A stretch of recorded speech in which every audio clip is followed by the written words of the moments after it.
Hey, this is Pastor Tom with North Glencoe Baptist Church, and you're watching Not Another Church Podcast. This is a weekly podcast featuring church staff and your host, Pastor Tom. So thanks for tuning in. Hi, I'm Pastor Tom, and this is another episode of Not Another Church Podcast. And today's subject, we're going to be talking about health and fitness and the theology of health and fitness. And I would argue that this is moving toward a theology of fitness. I don't know if we're going to have time today to get fully work through all that, but I have on our panel today, we have Dr. Jeremy Goodwin, who practices here in Gadsden, and we have Matt Aldridge, the youth pastor at North Glencoe, and me. So to kick this off, I want to say that I recognize that in the country that we live in, obesity is a huge issue. And the statistics are staggering when you look at the fact that in the United States today, 47% of the population is considered obese. So right at half of the population is obese.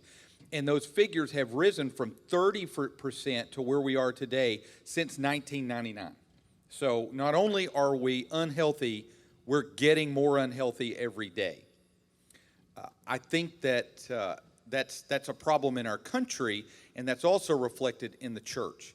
And as I have tried to talk to people about that, I actually have gotten pushback from pastors who, I know none of us have ever seen a fat preacher, but I think where the theological issue comes from is there a misinterpretation of what Paul tells Timothy when he tells him that the way we've always heard it quoted is physical exercise profits little. The way the ESV deals with it is a little bit different. Let's put it in context. Paul is talking to Timothy. He says, if you put these things before the brothers, you will be a good servant of Christ Jesus, being trained in the word of faith and of the good doctrine that you have followed. Have nothing to do with irreverent, silly myths. Rather, train yourself from godliness. That's verse 7. And then Paul says, for while bodily exercise is of some value, godliness is of value in every way, as it holds promise for the present life and also for the life to come. And so I don't think here Paul is saying, sit around the house and eat ho-hos and watch I Dream of Jeannie all day. I think what he's saying is that given the choice between physical exercise and the profit that it's going to have in the short term, in that no matter how much you work out, no matter how much like an Adonis you make your body look today, in 100 years it's going to be rotting. It doesn't have an eternal value. But making yourself and working to be more like Jesus is going to be of an eternal value. I'm not going to argue against that. Obviously, that's what Paul is saying. I think, though, that we've allowed the pendulum to swing so far in the other direction that we forget that God has called us to serve him. And he has called us to be able to take the gospel out, to represent him well. And if we don't take care of ourselves, if we are so hedonistic in our eating practices and our lifestyle that we have a stroke at 50 or have a heart attack at 60, our impact for the gospel is literally zero. And so I want us to kind of look at this from the view of the quote that is oft attributed to C.S. Lewis, that is, we don't have a soul, we are a soul, we have a body. That in this life, God has given us one body. And it's our job to take care of it. And if we don't, and it breaks down because of decisions that we made, then that becomes a gospel issue. I can't take the gospel. And I want to say personally, for me, my I hate to use this phrase, my journey in this area was after I got out of the military, I kind of said to myself, I'm not going to run unless somebody's chasing me. I'm not going to do anything physically active unless somebody's screaming at me. I'm done. I've got a check in that box. I've done it. I don't have to do it anymore. And so I pretty much ate whatever I wanted to and did not do any kind of physical activity for probably 10 years.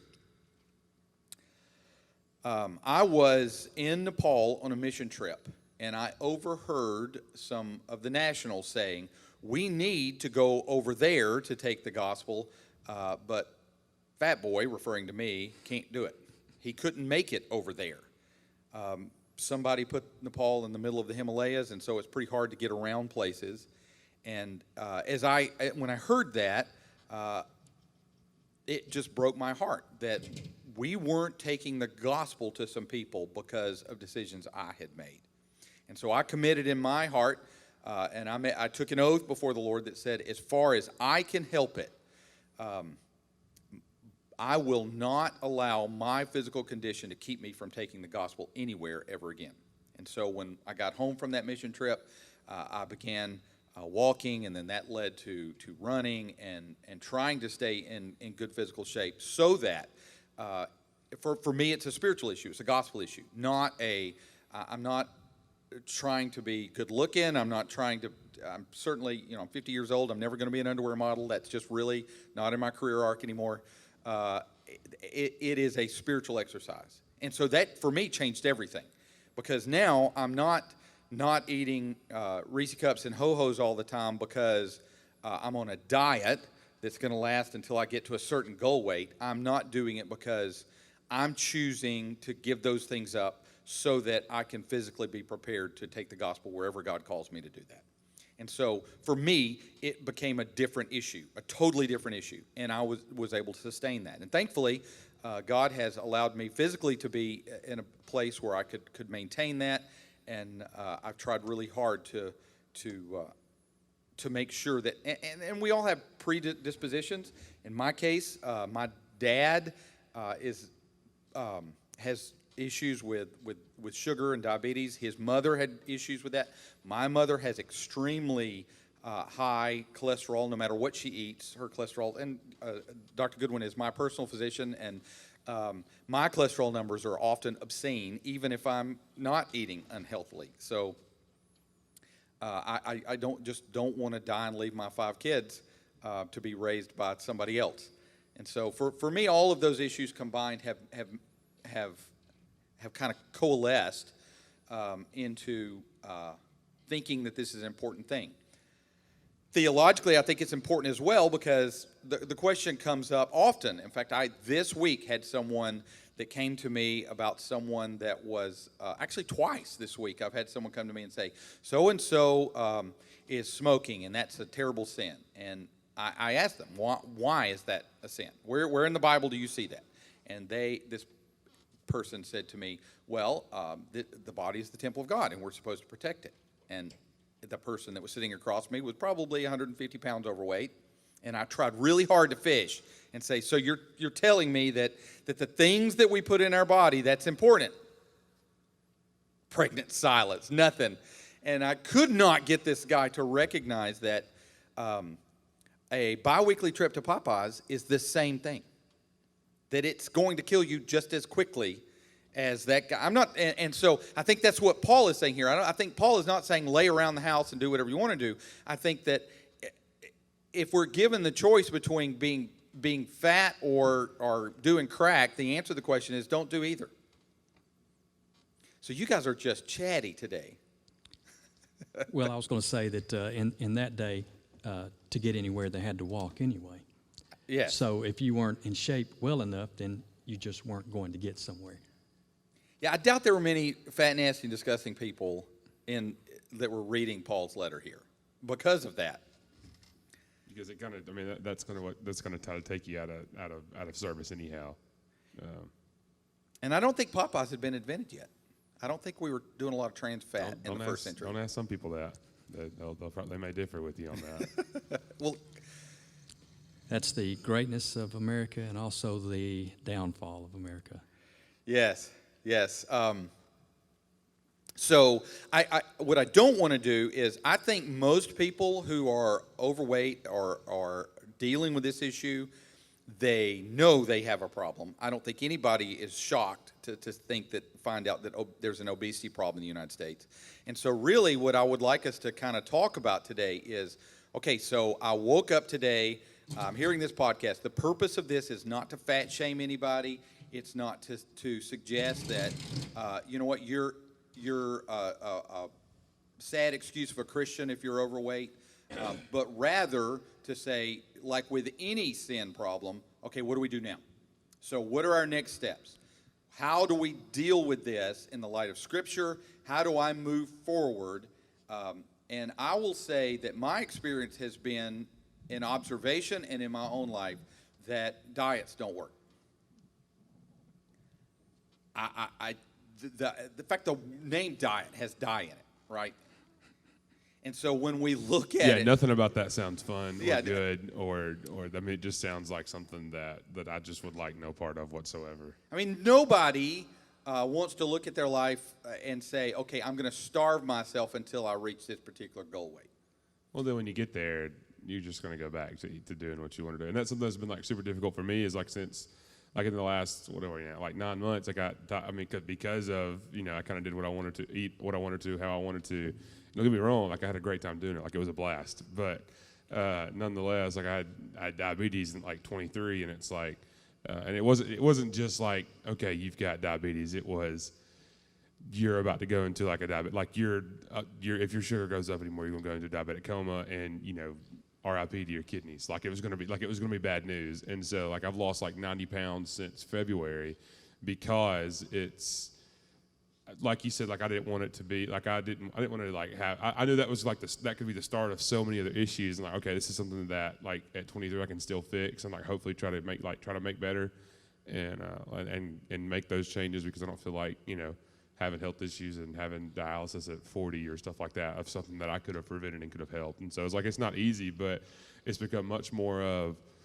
It's become much less of a diet just to feel better or just to whatever, much more of a I've got to eat this way because like for me that I wasn't even thinking on a theological level. It was because I don't really want to have to deal with the diabetes stuff anymore. But it's much less. It's much less of this is what I got to do for the next year or 2 months, and much more of this is just the lifestyle that I've got to adjust to now. And I think that's a super important aspect of it, that we recognize that a temporary solution to set, I'm going to lose 20 pounds, and so I'm going to starve myself and make myself miserable, getting on a treadmill for an hour every day until I reach that goal weight is not a successful way to do anything. Yeah, that's not how you do anything in life. Like, okay, like even if we're talking about like just spiritually with sin, okay, I need to make sure that I don't do this sin because man, it's just the worst. And while that's again not, yes, don't sin, but it's much more about be much more like Jesus, and being much more like Jesus is being less like the world and less sinful. It's a deeper way of doing it. It's a much more productive way of living your life rather than just stay away from the bad things. This is why you're doing it, and these are the adjustments we're making because of the end goal here. And I've never successfully fought any sin tendency in my own life by white-knuckling my way through it. Never. Because if I'm focused on the sin, if somebody comes up to me and they get in my face and I sit there and I'm saying to myself, which is, by the way, a common conversation I have in my mouth, inside of my head, shut up, Tom, don't say anything, don't say anything, don't say anything. You're going to be loving, you're going to be loving, you're going to be loving. What that's going to do is put a cork in the bottle until it explodes. The successful way that I have found to fight sin is to focus on Jesus. Same thing here. Okay, so if we recognize that, okay, here's a problem. Here's some things. I want to share some tricks that have worked in my life, and some things that have worked for me, and I want some input from you guys. But if you walk up and down the aisle at any bookstore and go to the health and fitness section, there are 1,000 different diets.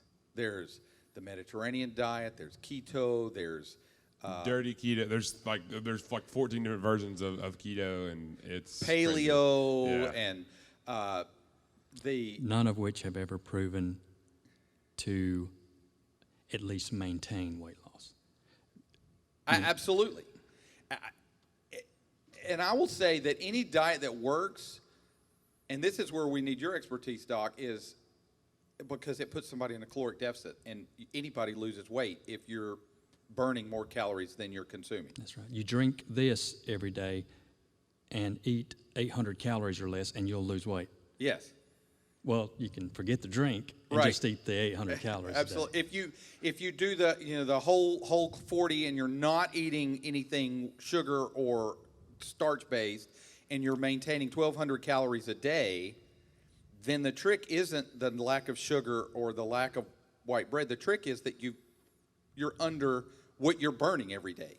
It seems like we've overcomplicated what seems to be a fairly simple biomechanical system, that if you burn more calories through the normal metabolic function of your body and any exercise that you do, you're going to have to burn those calories from somewhere, and your body's going to get those resources from the fat that you're carrying around in your honey. I mean, it seems like we've overcomplicated a fairly simple system. And so... and that's where you're talking about the physical activity comes into play as well. How many calories you actually burn. And there's a huge problem with overestimation of how many calories we burn. I won't say their name, but just an hour ago, I was with a cop who ate 250-calorie Reese cups that were pumpkin-sized, and he said, well, I'm going to go home and walk a couple miles and burn that off. And I'm like, no, you're not. Because you burn about 75 calories from walking a mile, maybe 100 if you're a big boy and you're moving a lot more weight, but you ain't burning any 300 calories from 340 calories or whatever it was from walking a couple of miles. That's not how this works. We overestimate what caloric burn is on our exercise. We reward ourselves for exercising with calories.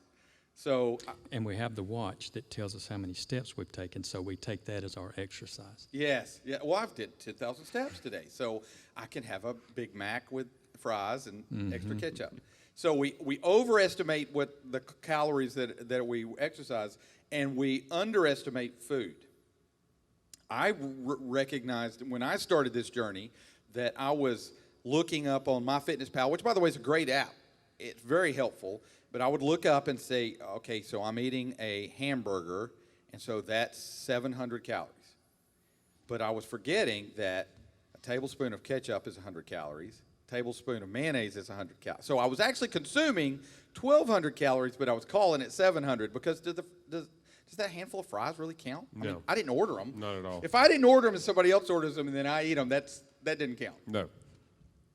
Free. Those are free calories. It's kind of like... we have a kitchen decoration thing that says December calories don't count. And so we kind of label a lot of things that way. Condiments, they don't count. No. Calories that we drink, those don't count. Like a Coke, that's freebie. And so all you have to do then, and I say all you've got to do is just build the Empire State Building. You're writing the next health and fitness book right now. You're doing great. So all you have to do is take this system to where you're burning more calories than you're consuming, whether that's through your daily energy expenditure through your normal metabolism, the calories that you burn through exercise, whatever that is, you take in less than you burn, you're going to lose weight. Am I correct in that assumption? Yes. So agreed. So all the talk about getting your body in a ketogenic state, and I'm not trying to slam keto because keto works if you're in a calorie deficit. It works just fine. In fact, I read, I want to say it was one of those great experts like Joe Rogan said, all diets work if you just do them because they put you in a caloric deficit. But the goal is the caloric deficit, not the diet.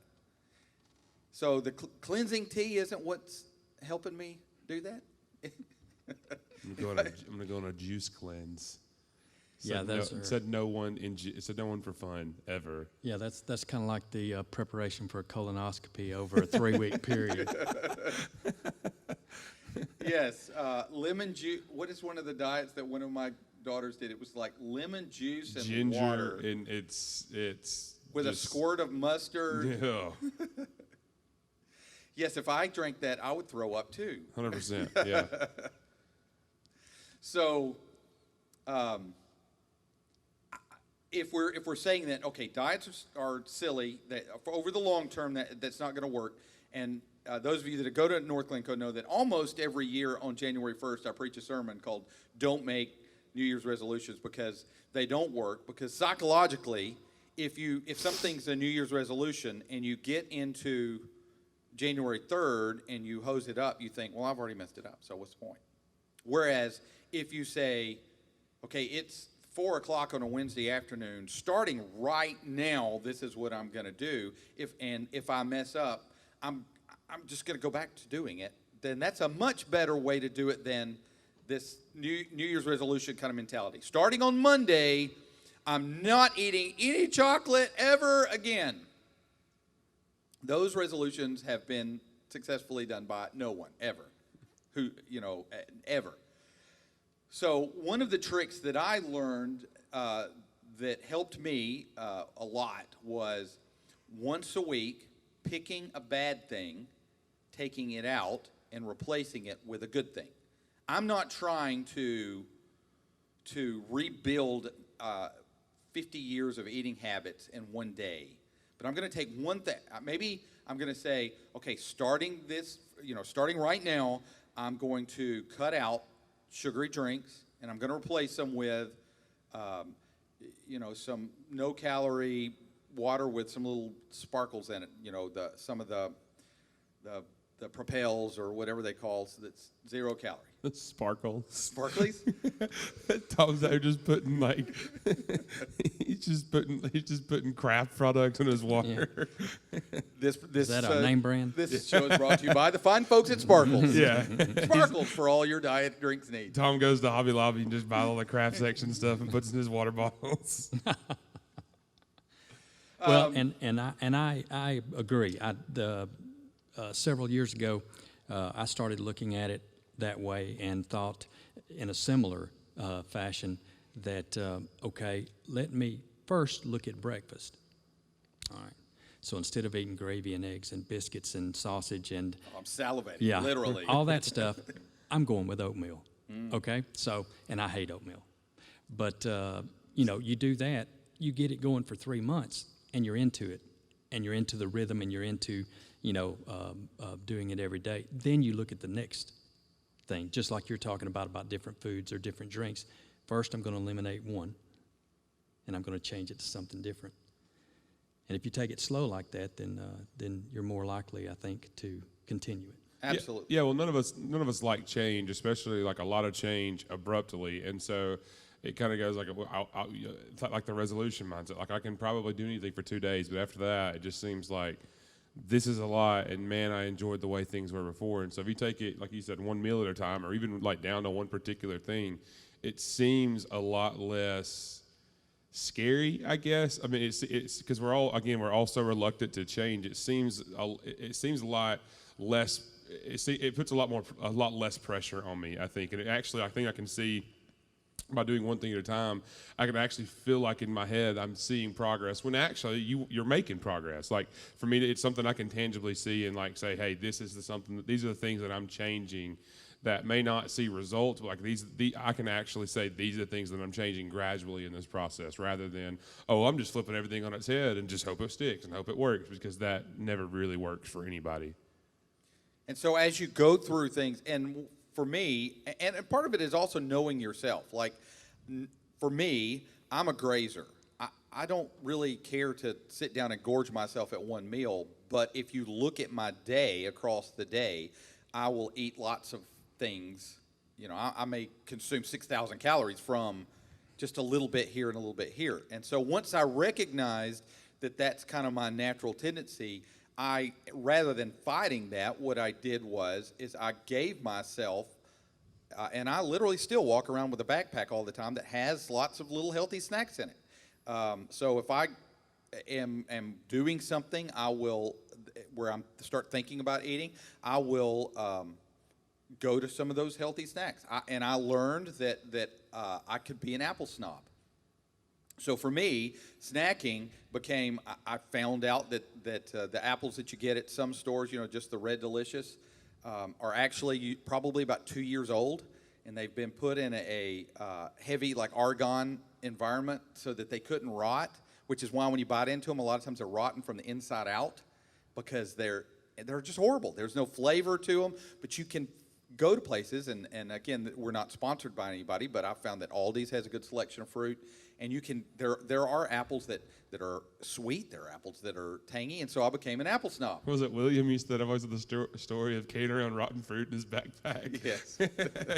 he took your little snack idea, but just kept fruit in there for a few weeks. Yes, well, and William has borrowed that from me. He always, and people here have made fun of him that he always, will stop somewhere and pull out his bag, pull out a can of Spam and a can of chicken breast. He carries these tuna can-looking things of chicken breast that smells like cat food when you open it. Ugh. He swears it tastes good. I'm not going to go for the cat food thing, but I carry boiled eggs with me because they're really filling. He had a whole dozen of them when we went to Panama City last week. Talking about smelling good, huh? That's right. The whole van smelled like rotten eggs. Well, and even when we were in Turkey, they called me the pocket egg guy because I would be standing around talking to somebody, reach in my pocket, pull out a boiled egg, and start peeling it. And they're like, "Where'd you get that egg?" It's out of my pocket. What do you mean? Don't you carry eggs in your pocket? I mean, come on. So if your issue is snacking, come up with healthy snacks. If you Ziploc up some almonds and some things that are good for you, maybe you're not going to be, that mindless snacking's not going to occur. And you're going to stay away from the Lance machine if you've got snacks and you've satiated yourself with those kind of snacks. If you're the guy who has a tendency to sit down and eat this massive meal, then maybe week one is going to be starting to identify portion control and how much you're going to eat at each meal. But again, you're not trying to change the world in one day. What you're trying to do is on a regular basis take one bad thing out and replace it with a good thing. And I think part of the problem is in our culture in the United States, one of the things that has completely ruined our culture, and some of you are going to think that I've lost my mind when I say this, is Karate Kid. The movie Karate Kid destroyed this country. And here's why. Here you have somebody that's uncoordinated, doesn't know what he's doing, has no clue what's going on. We have a sports montage, and then he can beat everybody who's been doing it for years and years and years. And we buy into that. And so what that means is that if I need to lose weight and have a six-pack abs next week, that all I need to do is go find Mr. Miyagi. And find my Mr. Miyagi. He has got me under control. Wax on, wax off, and I'm good. But I can do it quick. I can do it effortlessly. And we have forgotten the truth. Over a 3-week period. Over a 3-week period. And then, there used to be a commercial of this guy that was, a really fat dude who gets on a treadmill or gets on a scale, and it's like, 388. And he gets off the scale, gets on a treadmill, and just hits it for 10 seconds because it's a commercial. They don't really run it. Right. I mean, he's just running as hard as he can, and he stops and gets off the treadmill, gets on the scale, and it's still the same number, and he throws the towel across the room and storms off. That's our attitude. I want to do as effortlessly, which is why these people can sell millions of books that are 10 easy steps of how you can lose all the weight that you spent the last 50 years putting on in 3 weeks. It's just not going to happen. And we forget that real success comes from doing 1,000 little bitty things right, not from one big monumental thing. And so something as simple as, okay, from now on, this week, my good thing is I'm going to start parking at the edge of the parking lot. I'm going to add those steps to my day. Or I'm not going to use the escalator or elevator anywhere that I go. They're forbidden from me. I'm not using them. Those sort of little steps over time build up to being a huge life change. But that just seems too simple to work, right? I gotta have a sports montage. I gotta have where I sweat really hard while White Heart's playing in the background. I gotta start catching flies with chopsticks. Got to start catching flies with chopsticks. I got to find my Mr. Miyagi. And so I've got this book that says if I can just put my body in ketosis, then the fat's just going to wash away. Going to do a professional athlete's activity and endurance for 2 weeks. Which leads me to which we're at a good time break. the exact same thing is done with fitness. Every January 1st, you go to the gym, and you've got all these people that are looking at Men's Health magazines, how to get Python biceps, and they're trying to do workouts of someone who's a professional bodybuilder who's written this article about stuff that works for him because he's been doing this for 20 years, and for him, he's going to get muscle growth from these particular exercises that are, but your average dude, not only does it not help, he can't get out of the bed on January 3rd, and so he doesn't do anything else. I've seen it with running. I'm going to run a 5K in 2 months, and so they get couch to 5K, and then there's one particular time when you go from a run, walk to like a 2-minute run without stopping. And I've walked a bunch of people through couch to 5K, and that's the one that cuts your group in half every time. Because people go, well, this is actually hard. This is difficult. I don't feel good when I'm doing this. And no matter what the physical exercise you choose, whether it's weightlifting, whether it's running, whether it's biking, whether it's jump roping, starting out acting like going and getting a book, the handbook for bodybuilders, and thinking that you can start out bench pressing 315 on January 2nd never works. Instead, maybe do something small. Maybe instead of starting out with couch to 5K, maybe you start out getting your body to the point of shape where you can walk for 30 minutes. And then take the next step. And again, a gradual build to what your goals are. We as Americans don't do a good job of setting our goals realistically, identifying where we are, where we want to be, and then following incremental steps to get us there. We want the solution, and we want it now. We want Burger King fitness. I want what I want now. Microwave system. That's right. I want to be able to microwave my body. Yeah. I always tell people, think about where you want to start, then cut that in half and start there. There you go. Because if you don't, after 1 to 2 days, you're going to be out for a month because of what you've hurt. Mm-hmm. Yes. And those kind of injuries are legit. People get in, and I'm not going to throw any particular fitness regime under the bus, but there's some that do, boot camp style stuff for time. And it seems like the primary thing that those gyms do is they keep orthopeds in business. I mean, I know a lot of people who've hurt themselves really bad trying to do clean and jerks. I mean, you pull something, that is nagging and it hurts. Like, it's not fun. Like, it's bad news. Yeah, it's total rest after that. For sure. You're done. And at that point, what are you going to do? You know what I'm saying? Like, and even after that, well, I got hurt the last time I did it, so I don't know. I don't know if I really want to do that. Church softball leagues are guaranteed 2 torn meniscus every 100%. season. Rolled ankles, everything. Because people get out and they remember their heydays and they're ready to go, and then they cross first and go. We take off the first time you lunge to hit that bag, and it's your ACL is just laying there on first base. It's just sitting there, and you're 4 feet past it. And so Doc, when you're telling people that getting started, how does especially if you're 50 to 60 and you're saying, okay, I want to get in better shape. But even some of our younger guys, how's a good way to start to make sure that you don't injure yourself? And a lot of that depends on how far along in shape you are when you begin. But in everybody's mind, they're still where they were when they were 18. That's right. That's why men... I can run the bases. That's right. That's why men always say, I'm going to get back into shape. I've never had somebody go, I'm going to get in shape. I'm going to get back into shape. It's like, when's the last time you were in shape? Well, 1967. That's right. That's right. If you're walking up to the dumbbells that are 40 pounds each, take a few steps back. Go for the 20s first. Walk a little to the left. Yeah.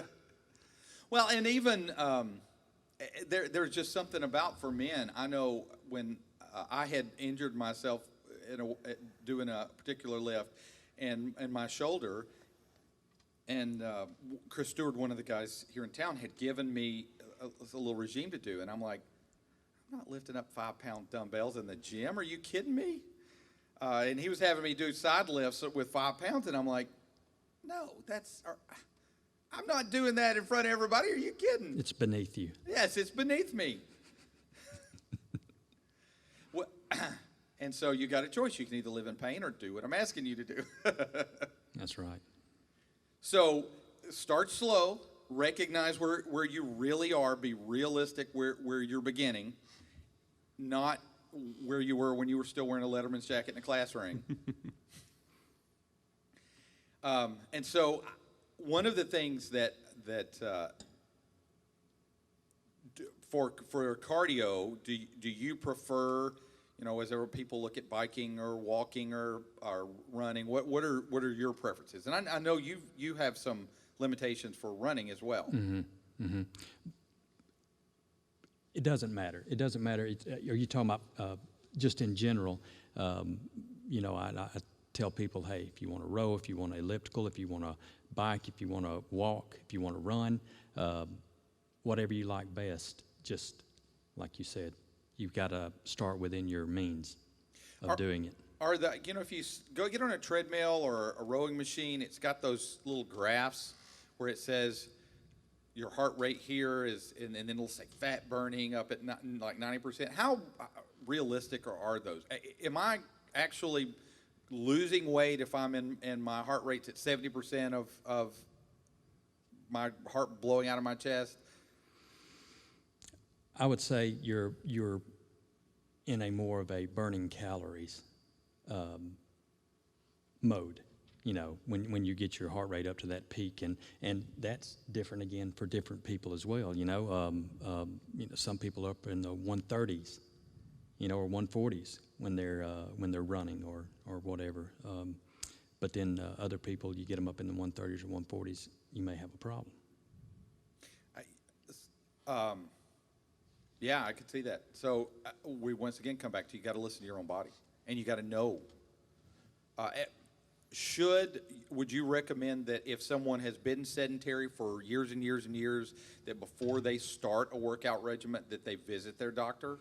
That would be a good idea, and just ask them where they think they should start, because it may be as little as, okay, here, start walking 10 minutes a day, and in 2 to 3 weeks you're going to say, I think I'll go 15. And then and your body will tell you, like you were talking about, you got to listen to your own body. Your body will tell you, okay, I'm good at this point. I need to push it further.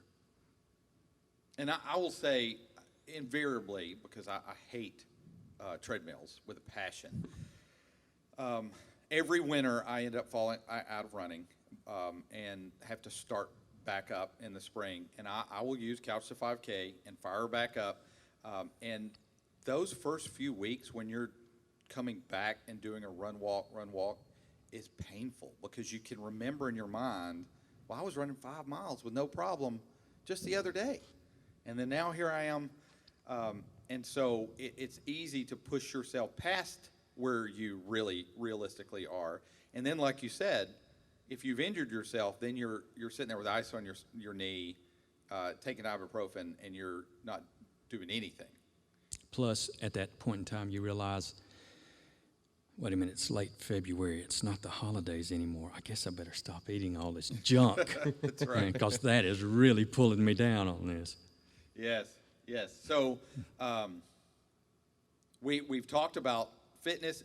One of the things I wanted to talk about as well is how helpful is all the data that we are inundated with now with watches, and how accurate is the information that we're getting, and how helpful or hurtful is that we can. The very fact that now from an off-the-counter watch I can monitor my VO2 max while I'm sitting here is just and running crazy. An EKG while you're doing it. Yeah, and running an EKG, and how I mean, I've read studies, and some say, oh, this is super helpful and this is going to make us more fit. And some studies say that there's such an information overload that it's not actually telling us anything. And some saying that the data that we're actually getting is not even reliable.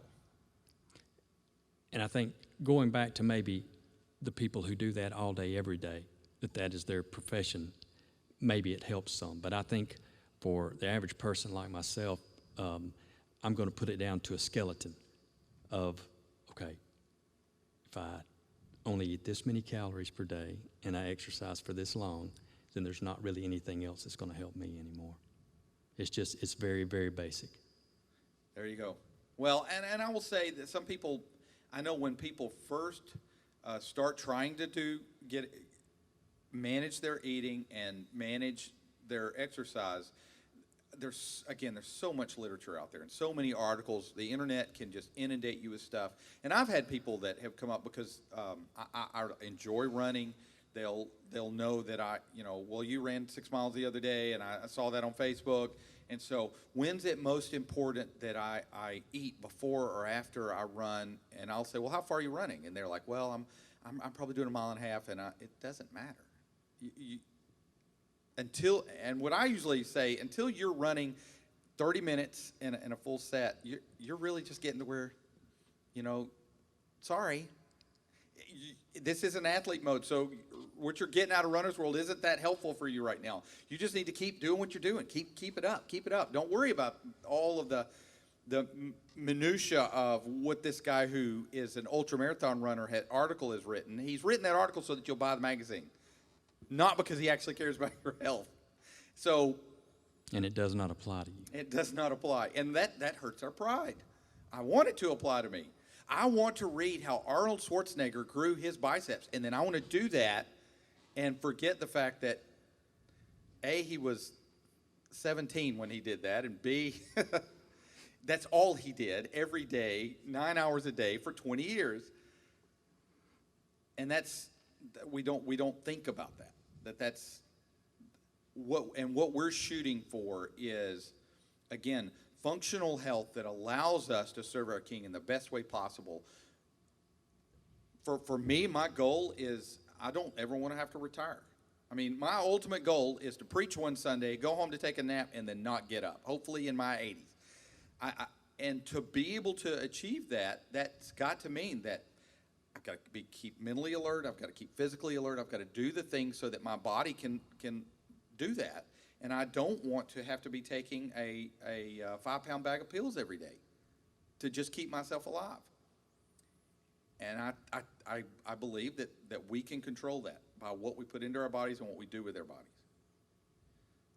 And so I think theologically, it is clear that God has called us to do certain things. When I was on the mission field, the question, whenever we decided we were going to do anything, whether it was Bible distribution or whether it was we're going to do this program, the question that we asked was, what is the impact on lostness for this thing? And if the answer was low, then we weren't going to spend the money to do it. We have limited resources. We're an all-volunteer organization, blah, blah, blah. If this is not going to impact lostness in this country, we're not going to do it. And I think that as we look at our lives, we need to kind of ask that question. How does me living my life this way impact lostness? Or if I live my life this way, how does it impact lostness? And ultimately, if I am unhealthy, it's going to have a much less impact on lostness than if I'm keeping control of my body. And I think that it undermines their testimony quite a bit when we're standing in front of somebody and saying, Jesus has taken control of my life in every area except what I eat. I think that says things. And I've had people say, lost people say, you know what, Fatty over there ain't telling me jack about how to live my life. And so we need to take that into consideration as well. How we come across with the gospel is undermined if we're not taking care of ourselves.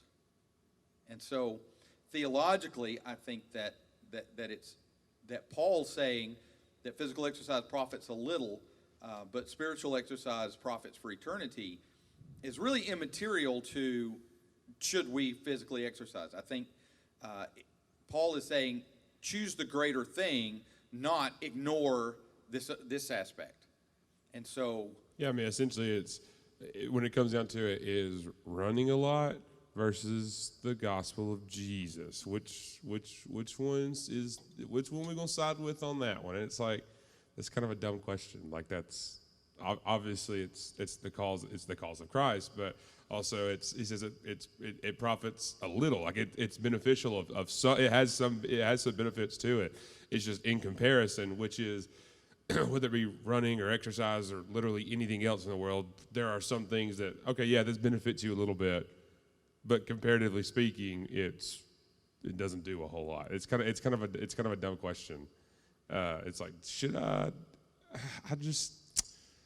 like Jesus and all, and like that's kind of the bigger deal. So I'm not gonna take my medicine, so that my sugar is like 9,000. I just don't feel it. Like that's stupid. Like that's dumb. Because of, I want to say how like it's the smart thing to do. God gives us common sense. Like there's a lot, and I think that's a hope. well, maybe you're not for all people. assuming that. Well, I would hope so. I mean, it's not. And the reason why I bring up that text is I have literally had a person in a pastor's meeting look at me with a straight face and say, "I ain't going to no gym because Paul said." And I think, so you're not spending any time on watching TV or Facebook or all you're doing. I don't believe that. I think that you found a convenient excuse. I'm never going to eat ever again. You know why? Because the gospel's bigger than that. Oh, okay. And Jesus is the bread of life. Okay. I mean, I get. Okay, that makes man will not live on bread alone. Okay. Hey, sounds good. That's dumb. That is stupid. That is dumb of someone to say because it's also important. Like it also helps you. It doesn't make a whole lot of sense, and I think that's kind of the principle of the argument being made there is like that's just stupid. There's not a whole lot of sense there. Yeah. Am I doing things that will help me Right. to follow God? Mm-hmm. Yeah, I think that's the main thing. So, to sum up what we've said, in your life, don't try to eat the elephant in one sitting. The old question, and I always heard it as a Marinism, how do you eat an elephant? One bite at a time. And you don't try to sit down and eat the elephant in one sitting. And so in your life, every week, just pick a thing. Change one thing. And at the end of the year, if you do it once a week, you've changed 52 different things. And so that's a huge deal. Don't get overwhelmed with the enormity of, I got to make all these life changes. So starting today, I'm going straight vegan, and I'm going to go to the gym 4 times a day, and 4 times a week, and I'm going to run 3 times a week, and bam, I'm going to be healthy, because that's not going to work realistically. What you need to do is just take baby steps, and each day, each week, get a little bit better. And you know what? That's how our spiritual walk works. That idea of sanctification is that little by little, step by step, minuscule bit by minuscule bit, I become more like Jesus. Mm-hmm. Not, hundreds of Christian philosophers have used the example of Christian growth is more like a tree than a grass. You don't walk out one day and say, man, this tree has grown. That is not the way trees work. In fact, for Christmas 3 years ago, Ann bought me a magnolia tree. I've always loved magnolia trees. And so it was a 6-foot tree. It was exactly my height. And by the way, on a magnolia, a 6-foot tree has a 6-foot root ball. And so, shockingly, William got in trouble the week that I got the tree, and he had to dig a 6-foot hole. It was just crazy the way that worked out. Love you, son. Sorry I abused you like that, man. And so we dug this huge hole and dropped the tree in it. And not too long ago, a couple of months ago, Ann said, has that tree grown at all? And I walked out into the yard and stood beside it. And it's probably 9 foot now because, I'm standing beside it and it's 3 foot taller. And wow, it is growing a lot. Wow, that's cool. Because trees grow little by little so that it's imperceivable, but they grow until someday there are these huge, mighty, massive trees that can fall in a house and take it out. That's how our Christian walk is. It's little by little, minuscule bit by minuscule bit. And as we take control of our bodies in this triune being that God has made you, where you're a mind, your body, a spirit, in your body, you cannot just change everything at once. It's not going to work. But little bit by little bit, one day at a time, I'm changing this thing, knowing how your body works and knowing how your psychology works. Me, I'm an all or nothing kind of guy, and so when I recognized that, hey, I'm pushing 300 pounds, if I don't start losing weight, I'm not going to be able to do anything with the gospel. I'm rule centric, so I had to say, I'm not going to eat any processed foods. I had to, for a couple of years, I cut out any chips, anything like that, and so I was. The office that I worked at had a Moe's in the first floor, and so I did the vegetarian black bean burrito for lunch every day because it was flavorful enough to where I didn't feel like I was eating mush, and it was low cal and 1 teaspoon of sour cream. I had to have the conversation with the little workers. Nope, not that. I just need 1 teaspoon of sour cream, and I did that every day. And for me, that was what worked. You've got to know how you work, and then work within that. Same thing as you've got to know how your body works. And if you go out and you walk for 10 minutes, and your knees swell up and your ankles swell up, and maybe we need to go for 5. You just have to recognize your body and listen to your body. But we're taking it one little step at a time. Anything you want to add, Doc? As my daughter says, your diet starts in your own kitchen. Oh, yes. If it's not there, you won't eat it. That is absolutely true. Absolutely. Yeah, if you don't buy a 60-pack of Reese's, they're not going to be in the pantry for you to eat. That's absolutely true. I'm glad you brought that up because that is something that I had to recognize that if it's there, I'll eat it. I don't have the willpower. Amen. If it's there, it's gone. And if somebody tries to hide it, I will find it. That's it. I will track it down. Yeah. And I'm not good at subtraction. I have to replace. That subtraction for me does not work because I will if there's nothing in the house to eat, I will get up and go to the store and get the 60-pack of Reese Cups. Because if I'm at the store now, it's all there. But you're right. If it's not in the pantry, you're not going to eat it. And so, yeah, I can't say that because that'll throw somebody under the bus. Yeah, that's a good point. So don't buy the snacks for the grandkids to keep in the pantry because they'll be eaten. Yeah. Anybody in my house buys any snacks for themselves, they can kiss them goodbye if they walk out that door. That's right. Because I will sniff them out. That's right. I've learned a good trick is to put empty containers around the house. Tom has a whole just to torture himself. himself. Like a bait and trap system. That's like right now. If you go in my house, if you go to at the very top of the cabinets, there's like those little cabinets at the tippy top that aren't used for anything, and there is a 12-pack of Reese Cup container in that cabinet. And periodically, I'll hear the cabinet open because somebody's seen that orange and black and gone, huh. Anything else? Mm-mm. And before we go, there is one thing that like popcorn. I love popcorn. If you get microwavable popcorn, it is horrible for you. I don't know what they add to the microwavable popcorn. I guess it's in to make it. It's kind of like the stuff on the outside of the apples you were talking about. Yes. Something has been put there. Yes, and so, but if you go buy popcorn kernels and cook them in olive oil, it's actually good for you. And you do it about 3 or 4 times, and your body actually, if I eat microwave popcorn now, I'll take a bite and be like, why don't you make some real popcorn? And so your body can shift to where you like the better things. It can happen. All right. Well, that has been the health and fitness episode of Not Another Church podcast. I hope we were helpful. I hope that this has helped people make some decisions in their life. And if you have any questions, direct those to Matt Aldridge. That's Matt Aldridge at northglencoe.org. And go serve your King. All right, with that, we end today's podcast. Thanks for watching Not Another Church Podcast with your host, Pastor Tom.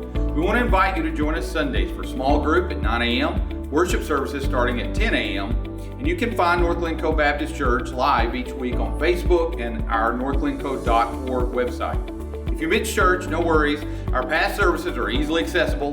They're archived on YouTube, Vimeo, Facebook. Make sure to stay up to date by following northglencoe.org. Go serve your King.